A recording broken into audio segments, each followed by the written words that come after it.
제가 어떻게 이렇게 파송돼서 이렇게 다른 데서 이렇게 설교를 하게 돼서 영광입니다. 우리 옆사람과 아까 인사했는데 또 한 번만 좀 더 인사했으면 좋겠습니다. 모든 것이 하나님의 은혜입니다. 모든 것이 하나님의 은혜입니다. 네. 예. 만나서 반갑습니다. 저는 선교를 나간 지 한 달 된 따끈한 선교사 이상엽 선교사입니다. 저는 이번 먼저 뭐부터 좀 이야기하면 좋을까, 나누면 좋을까 하다가 이번 선교에 좀 초점을 맞추고 함께 이야기를 나눴으면 좋겠다라는 생각을 했습니다. 이번 선교 여정이 얼마나 은혜로웠는지 달란트 시장에 열기며 또 현지 교회마다 저희가 오기를 너무나도 기다렸던 그 모습들, 환한 미소들, 환영하는 모습들, 그런 것들이 너무나도 은혜가 됐습니다. 그리고 달란트 시장 이후에는 여러분 잘 아시겠지만 현지 목사님들 성경 공부 세미나가 있었죠. 그 세미나가 아침부터 시작해서 오후까지 늦게까지 하는데 지칠 법도 한데 점점 시간이 가고 날이 갈수록 은혜가 더해지는 모습을 보고 이런 모습이 정말 천국 같다라는 생각도 해봤습니다. 그리고 피날레로 우리 1주년 됐잖아요. 1주년 됐습니다. 예. 예, 1주년 기념 예배도 드렸어요. 목회자분들, 사모님들, 게다가 아이들, 가족들끼리 또 와라 해서 이제 같이 함께 이제 예배 드리고 같이 식사도 준비해서 저희가 식사 준비한 것도 나눠 먹고 또 준비한 선물들도 특히 화장품 같은 거 인기가 많더라고요. 사모님들. 환호를 지르시더라고요. 예. 또 목사님들 또 사례도 이렇게 좀 드리고 그리고 자녀들 나와라 했는데 돈을 막 주시더라고요. 용돈을. 저 5만 원짜리인 줄 알았어요. 거기 500페소가 노란색이거든요. 5만 원짜리 막 한데 와, 이거 5만 원짜리 같다 이러면서 되게 큰 돈이겠죠. 큰 돈을 주면서 하는데 문득 이런 생각이 마음이 들었어요. 우리가 이렇게 많은 거 준비한 것 같은데 주는 것보다 많은 것을 받고 온다라는 마음이 많이 들었습니다. 그래서 나와 동일한 마음이겠구나라는 생각이 들었던 게 모두가 다 행복한 모습이었어요. 그 중에 제일은 우리 동현 교회 담임 목사님께서 제일 행복해 보이셨고 저도 너무 행복했습니다. 어떤 또 마음이 드냐면 선교사가 되길 잘했다, 그런 마음도 하나님께서 주셨어요. 참 귀한 마음이었습니다. 이런 행복을 느껴본 적이 얼마만이었는가 생각해보면 부끄럽지만 좀 오래됐던 것 같습니다. 이전의 삶을 되돌아보면은 뭔가 되게 사역을 열심히 하고 또 열심히 산 것 같고, 제 삶은 되돌아보면은 그 열심 때문에 뭔가 삐그덕거렸던 것도 있고 또 실패하고 실망스러웠던 상처와 기억들의 투성이었습니다. 그래서인지 저는 사실 선교사가 되게 싫었어요. 굉장히 싫었습니다. 부교육자 생활도 참 쉽지 않았지만 열심히 잘 견뎌왔다고 생각했는데 부교육자의 생활과 한국에서의 교회 생활과 사역자의 생활과 선교사의 생활은 아예 다르다 생각했거든요. 그래서 너무 동떨어진 사역이 아닌가? 내가 이때까지 어떻게 버텼는데, 어떻게 경험했는데, 어떻게 내가 익숙해졌는데 갑자기 선교? 게다가 저는 단기 선교를 여러 번 좀 갔다 왔거든요. 7차, 8차, 그리고 여러 번 개인적으로 가족끼리 또 가는데 그 시간들이 너무나도 행복했습니다. 근데 딱 일주일이 좋았어요. 딱 일주일씩만 갔다 오는 게 좋았지 그 이상은 되게 불편했습니다. 힘들었거든요, 사실. 생각해보면 평생토록 내가 선교를 한다? 이런 생활을 일주일이 아니라 평생토록 한다? 굉장히 많은 것을 내려놓아야 하는 그 선교사의 자리에 제가 선교를 간다는 것은 되게 불편하고 싫었습니다. 안 그래도 지금껏 부교육자 생활도 너무 말할 수 없는 아픔과 실망들이 있었는데, 고난의 시간도 있었는데, 새로운 환경에 또 새로운 고생길을 걷고 싶지는 않았죠. 선교를 이 표현이 좀 과격할 수 있지만 불필요한 고난의 길이라 생각했습니다. 그래서 초반에 제 아내가 성은이가 선교를 이야기를 계속 하는 거예요. 선교? 뭐 좋지. 근데 이제 다른 생각을 가지고 다른 플랜을 가지고 계속 기도했죠. 하나님, 저 어떻게 할까요? 교회를 이제 나오게 됐는데 어떻게 할까요? 특별한 응답이 없어요. 근데 시간이 좀 돼서 갑자기 저한테 막 신나가지고 와서 얘기하는 거예요. 필리핀에 집이 나왔대, 오빠. 어쩌라는 거지? 어쩌라는 거지? 하나님 응답이래요, 갑자기. 하나님께서 우리한테 막 집을 주려고 빼놓으셨다라는 거예요, 이게. 속으로, 저게 무슨 응답이냐. 한숨을 팍 쉬었어요. 답답해했어요. 또 얼마 뒤에 한 집사님이 만약에 선교 오시게 되면은 차량이 필요하실 텐데 본인 차량을 넘겨주시겠다는 거예요. 와, 너무 감사하죠. 근데 아내가 또 난리 났어요. 오빠 완전 하나님 응답이야. 솔직한 마음으로 오버한다 또. 약간 그런 생각했어요. 또 오버하네. 아내의 해석과 제 해석은 여전히 달랐습니다. 그런데 지금 되돌아보니까 정말로 하나님께서 일하신 것이고 응답하신 게 맞더라고요. 다만 그때는 제가 그때 당시의 고난, 아픔 때문에 그걸 그냥 해결하고 싶은 마음이 컸지, 뭔가 앞서 나아가거나 하나님의 메시지를 뭔가 보기를 원하고 그런 것들이 없어서 깨닫지 못했던 거죠. 근데 하나님은 여전히 일하고 계셨던 것입니다. 여러분, 오늘날 우리 삶을 되돌아보면서 그때는 정말 괴로워서 죽고 싶을 만큼 힘든 고난의 시간들이 각자에게 없지 않을 거라 생각합니다. 그리고 현재 진행형인 것도 있고 앞으로 일어날 수 있는 고난도 있습니다. 우리가 살아가는 세상, 우리의 인생이 그런 고난의 연속이죠. 하지만 지금 되돌아보면은, 우리에게 있었던 그 고난을 되돌아보면은 정말 모든 것이 하나님의 은혜입니다. 내가 힘들었던 그때, 내가 괴로웠던 그때, 내가 내게 실망했던 그때, 하나님께서는 여전히 일하고 계셨기 때문입니다. 그런 면에서 여러분, 믿음으로 산다는 것은 과연 뭘까요? 과거에도 일하신 하나님을 믿으며 현재의 고난 가운데서도 하나님의 일하고 계심을 믿는 것입니다. 오늘 말씀을 보면 사울은 그리스도인들을 죽이기 위해서 혈안이 됐어요. 이미 7장에는 스데반을 사람들 앞에서 죽였고 그 대표자가 바로 사울이었는데 이 사울이 그걸로 만족을 못하는 거예요. 그래서 더 나아가서 대제사장에게 나아갑니다. 제사장님, 다메섹에 있는 예수쟁이들 남녀노소 불구하고 내가 싹 다 잡아와서 예루살렘으로 끌고 오겠습니다. 공문을 좀 써주세요 라고 해요. 성경의 표현대로 위협과 살기가 등등합니다. 그런데 왜 다메섹일까요?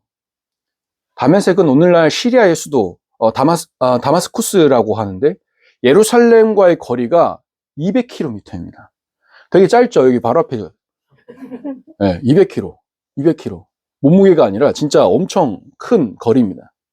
엄청 멀어요. 근데 이 사도 바울의, 이 사울의 입장에서는 이게 어렵지가 않아요. 왠 줄 알아요? 스데반 집사가 죽자 믿음의 사람들이 도망을 갔는데 대부분이 어디로 도망갔냐면 다메섹으로 도망갔거든요. 얘들을 집합 장소를 쳐야 된다. 이 생각에 거리가 문제가 되지 않습니다. 이게 하나님을 향한 열심이라고 믿었던 것이죠. 그런 사울의 잘못된 열심은 하나님 나라를 망가뜨리고 무너뜨리는 데 앞장서는 그런 삶을 살게 했고 무엇보다 하나님의 마음과 정반대로 살게 했습니다. 그런데 그런 바울을 하나님이 만나주셨어요. 오늘 본문에서는 뭐라고 되냐면 호련히가 갑자기란 뜻입니다. 갑자기 하늘에서 빛이 비추었다고 되어 있죠. 근데 이걸 사도행전 26장 13절에 보니까 이 사울이 예수님을 만났던 그 상황을 아그리빠 왕 앞에서 생생하게 고백하는 장면이 나와요. 거기서 보면은 뭐라고 하냐면 당시 사울은 나는 다메섹으로 가는 길이었고 정오였고 해가 완전 중천에 떠 있었죠. 하늘에서는 해보다 밝은 빛이 그에게 비쳤다고 합니다. 해가 비쳤는데 해보다 밝은 빛이 비쳤다고요. 그 자리에. 사도행전 26장 13절 여러분 성경책이 있으실까요? 같이 한번 읽어볼까요? 사도행전 26장 13절입니다. 사도행전 26장 13절입니다. 읽고 나서 원래 본문으로 돌아오세요. 네. 다 같이 읽겠습니다. 시작. 왕이여 종우가 되어 길에서 보니 하늘로부터 해보다 더 밝은 빛이 나와 내 동행들을 둘러 비추는지라. 아멘. 하늘에서 해보다 더 밝은 빛이 내려와서 나와 내 동행들을 둘러 비춰버렸다. 사도 바울이 놀래봤어요. 당황했어요. 그래서 뭐라고 하냐? 주님께 묻습니다. 누구십니까? 그때 주님이 아주 선명하게 말씀해 주시죠. 나는 네가 박해하는 예수야.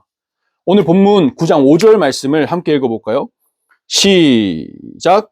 대답하되 주여 누구시니까? 이르시되 나는 네가 박해하는 예수라. 예. 여러분 본래 헬라어가 어떻게 되냐면은 인칭 대명사가 동사에 같이 붙어 있어요. 약간 모음처럼 이렇게 붙어 있거든요. 그래서 뭐라고 하냐면 주어가 필요 없습니다. 인칭 대명사가 필요 없어요. 그러니까 놀다라고 하면은 내가 노는지 그가 노는지 그녀가 노는지 그들이 노는지 놀다 안에 이미 표현이 다 돼 있어요. 주어가 쓸 필요가 있다 없다? 없어요. 근데 오늘 본문에 보니까 문장에 넣을 필요가 없는 인칭 대명사가 굳이 들어가 있어요. 그 이유가 뭘까요? 강조하기 위해서. 강조하기 위해서.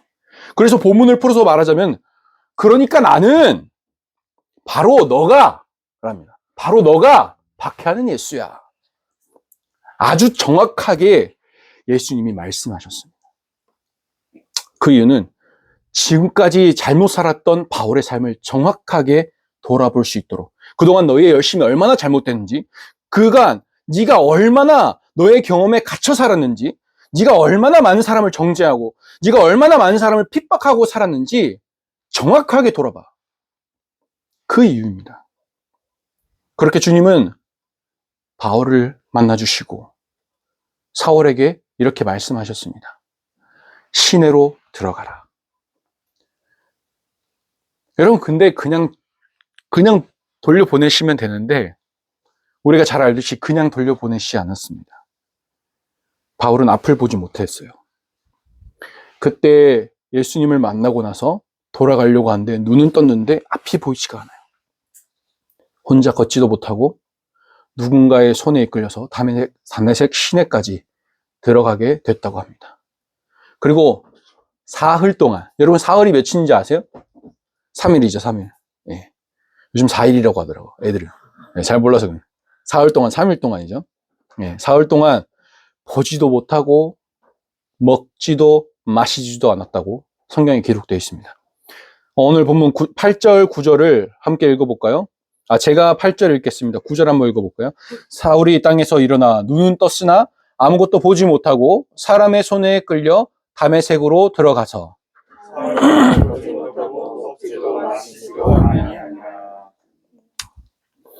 여기서 좀 우리가 주목해서 봐야 될 거는 뭐냐면은 보지 못하게 된 건 알겠어요. 먹지도 마시지도 않았대요. 왜 그랬을까요? 여러분 우리가 되게 유추하기 쉽잖아요. 바울의 입장을 한번 대보자라는 거예요. 자신의 전부였던 그 하나님이 자신의 일생, 자신의 열심이 잘못됐다고 부정하고 있는 거예요. 자신은 전부라 생각했는데 그분은 너 전체 잘못됐어. 나의 인생을 부정하고 있는 겁니다. 스스로에게 얼마나 실망했을까요? 나의 행동에 대해서 얼마나 되돌아봤을까요? 죽고 싶었을 것 같아요. 게다가 지금 현재 상황에 눈이 멀어버렸습니다. 누구 때문에요? 하나님 때문에. 하나님 멀게 하셨다는 거잖아요. 나 하나님한테 저주받았네. 그렇게 생각할 수 있을 것 같아요. 그 종합적으로 봤을 때 그 괴로운 정도가 최소한 그가 이때까지 살아왔던 그 열심만큼이었을 거라는 생각이 듭니다. 그런데 흥미로운 것은 그렇게 주님이 바울을 만나 주셨을 때, 그렇게 바울이 고난을 당할 때, 동시에 하나님은 아나니아라는 사람을 보내시기 위해 만나셨습니다. 사도행전 9장 10절 오늘 마지막 절인데 함께 읽어볼까요? 시작. 다메섹에 아나니아라는 제자가 있더니 주여 내가 여기 있나이다. 아멘. 저는 여기서 그때에라는 말이 너무 좋았어요. 너무 은혜가 되는 거예요. 그때는 우리가 힘들 때예요. 바울의 입장에서 보면은 나는 정말 하나님의 뜻대로 열심히 살았는데 너무 당황스러운 고난이 찾아온 겁니다. 그런데 하나님은 그때에 정말로 너무나도 힘들고 아프면 시간이 멈춘 것 같잖아요. 그런 시간이 멈춘 것 같은 그때에 바로 지금 그 시간인데 하나님은 그때에 누구도 전혀 생각하지 못하고 있던 그때에 하나님은 일하고 계셨다라는 겁니다. 아나니아라는 사람을 통해서 하나님은 하나님의 계획대로 일을 하고 계셨다라는 거예요. 사랑하는 여러분, 상황이 내 뜻대로 되지 않지만 그때도 하나님은 일하고 계심을 믿읍시다. 아멘. 그게 성경에서 우리에게 일관되게 가르쳐주고 있는 겁니다. 바울의 입장에서는 너무너무 어두운 시간이에요. 하나님이 외면하시고 하나님이 침묵하시는 것 같고 세상에 정말 혼자 남아있다고 여겨졌지만 그때도 하나님은 일하고 계셨다라는 겁니다. 여러분, 고난 중에 있는 이 사울에게 하나님은 아나니아를 보냅니다. 네, 아나니아. 여러분, 아나니아가 어떤 자인지 되게 대단한 성경적으로 이렇게 되어 있긴 한데 오늘 우리가 함께 좀 주목해서 볼 거는 아나니아라는 이름이 과연 뭐냐라는 겁니다. 아나니아라는 이름은 말 그대로 하나님은 은혜로우시다라는, 하나님은 은혜로우시다. 그 기원된 의미를 찾아보니까 이런 뜻이에요. 여호와께서 은총을 베푸셨다라는 겁니다. 아나니아라는 뜻의 이름의 기원이 여호와께서 은총을 베푸셨다라는 겁니다. 하나님께서는 우리가 절망 가운데 있는 그때에도 은총을 베푸시기 위해서 일을 하고 계십니다. 그런 면에서 다시 한번 말씀드리지만 믿음은 고난 가운데서도 하나님의 일하심을 신뢰하는 것입니다. 원인 모를 그런 캄캄한 어둠 가운데 있는 바울의 입장에서 볼 때는 그가 지금 당하는 이 고난이 원치 않는 고난이었습니다. 어쩌면 굉장히 불필요한 고난이라고 생각할 수도 있습니다. 여러분, 근데 우리의 고난이 대부분 그렇지 않습니까? 우리가 은혜를 안다면은 이것조차도 유익하게 하실 거야. 우리 고백할 수 있죠. 그런데 당장 눈앞에 있는 고난을 그냥 내버려 둡니까? 아니죠. 하루라도 빨리 이 고난이 끝나기를 얼마나 많은 몸부림을 칩니까? 그렇잖아요. 고난은 가까이 당기는 게 아니라 본능적으로 밀게 돼 있습니다. 제가 청년 때부터 참 좋아했고 부르면서 큰 은혜 받고 눈물을 많이 흘렸던 찬양이 바로 광야를 지나며라는 찬양이 있는데 얼마 전에 영화를 봤어요. 신의 악단이라고. 이거는 다른 이야기인데 영화 한번 보세요. 좀 재밌더라고요. 크리스찬이 한번 보면 참 좋을 것 같다라는 생각이 들고 하는데 신의 악단에서 한 이제 믿지 않는 이제 북한의 지도자가 북한 이제 지휘자가 같이 악단에 어쩔 수 없이 들어왔다가 연습을 하고 연습하면서 노래를 불렀는데 그 찬양이 바로 광야를 지나며였어요. 오랜만에 이 광야를 지나며 듣네. 제가 같이 몸을 이제 앞으로 숙이면서 같이 따라 불렀어요. 왜 나를 깊은 어둠 속에 홀로 두시는지, 어두운 밤은 왜 그리 길었는지, 나를 고독하게, 나를 낮아지게, 세상 어디도 기댈 곳이 없게 하셨네. 광야에 서 있네. 여러분, 이렇게 흥얼흥얼 따라 부르다가 더 이상 부르면 눈물이 나올 것 같아서 멈췄습니다. 정말 그런 시간들이 있었거든요. 다시 생각해도 가기 힘들고 걷기 싫고 외롭고 고독한 광야와 같은 시간이 있었거든요. 또 좋아하는 찬양이 하나가 있었습니다. 설교를 준비하면서 좀 여러 번 듣고 또 불렀던 찬양인데, 여러분 오늘 그 말씀 찬양이거든요.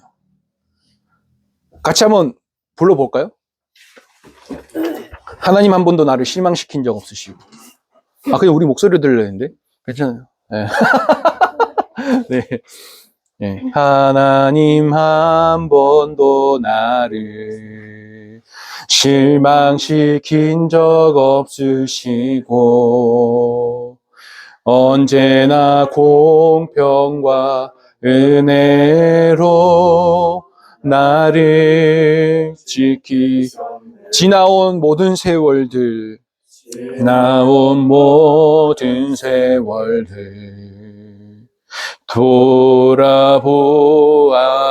돌아보아도 그 어느 것 하나 주의 손길 안 미친 것 전혀 없네. 오 신실하신 주, 오 신실하신 주, 오 신실하신 주. 내 너를 떠나지도 않으리라.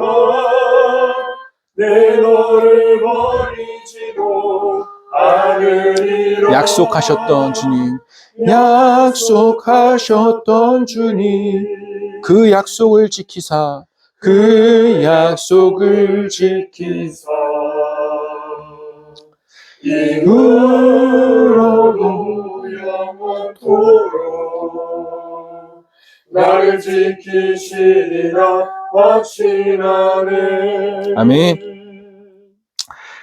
하나님 한 번도 나를 실망시키신 적 없으시고, 눈물이 나네요. 여기서 딱 멈췄습니다. 그 다음 부르기가 힘들더라고요. 목이 메어서.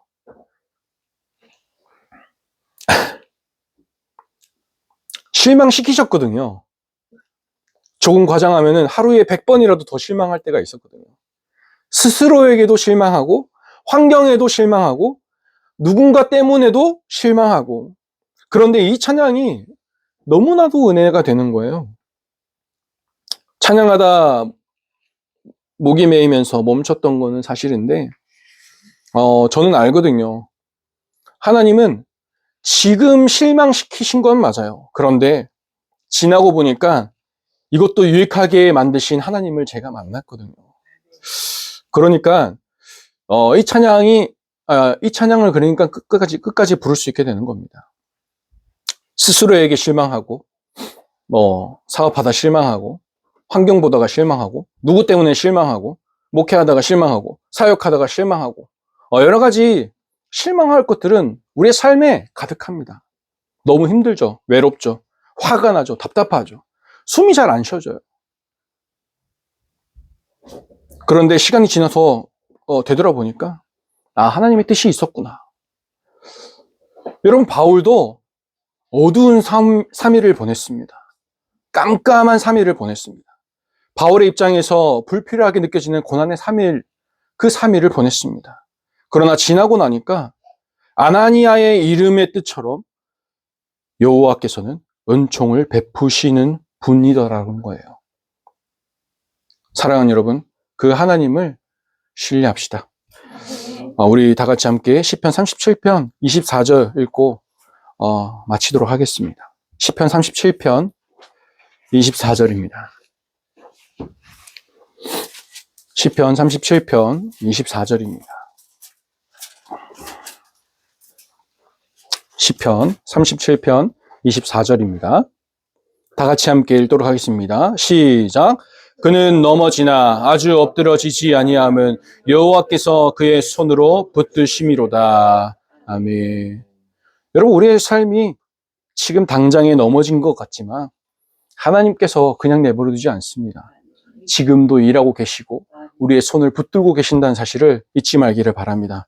우리 마지막으로 함께 외쳐볼까요? 그때에도 하나님은 일하십니다. 한 번 더. 그때에도 하나님은 일하십니다. 여러분, 어떤 고난의 상황이 찾아와도 일하고 계시는 하나님을 신뢰하는 그리스도인으로 일어서길 주님의 이름으로 축원합니다. 우리 함께 어떻게 할까요?